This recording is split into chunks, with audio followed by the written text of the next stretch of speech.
ونکس تر دورس مز یا دورس مز حالات ام قسمک کہ مسلمان گھر کا بیٹا مسلمان گھر کی بیٹی کافر بن رہی ہے اور فخر کے ساتھ ایمان کو چھوڑ کر محروم ہو رہی ہے.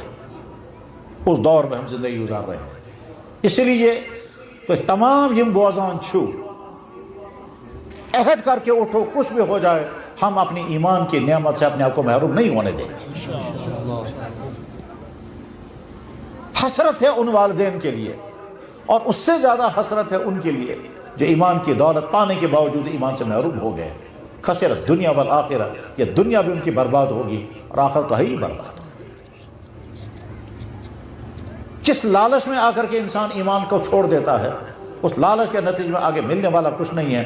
ہم نے ایسوں کو دیکھا پھر بلک بلک کر کے روتے ہیں، مگر پھر واپس اللہ تعالیٰ ایمان کی طرف آنے ہی نہیں دیتا.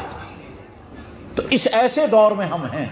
اس لیے بار بار سوچو، یا اللہ سکرت ایمان دولت عطا، ایمان نعمت کرت عطا. کچھ بھی ہو جائے، لالچ دیا جائے، حالات آ جائے، دھوکہ لگے، کنفیوژن آ جائے، ہم اپنی ایمان کی نعمت سے اپنے ہاتھ نہیں دیں گے.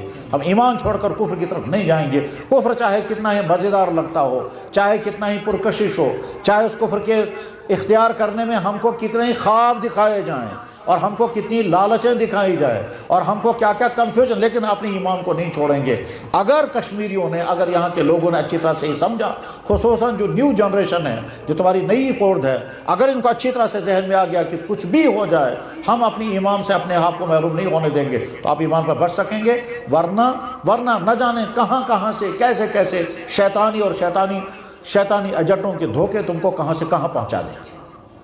اور خصوصاً یہاں کے والدین اور یہاں کے بھائی، یہاں کے والدین اپنی بیٹیوں اور یہاں کے بھائی اپنی بہنوں کے بارے میں فکر مند ہو جائیں اور حالات کو دیکھ کر سمجھ جائیں کہ ہماری بہنیں اور ہماری بیٹیاں کس خطرے کے زد میں ہیں. وہ والدین جن کی بیٹیاں گھروں سے باہر ہیں، وہ بھائی جن کی بہنیں گھروں سے باہر ہیں، میرے بھائیوں سچ پوچھو، لعنت مارو ان ڈگریوں کو جن ڈگریوں کے نتیجے میں تمہاری بیٹیوں کی عصمت یا ان کا ایمان باقی نہ رہے.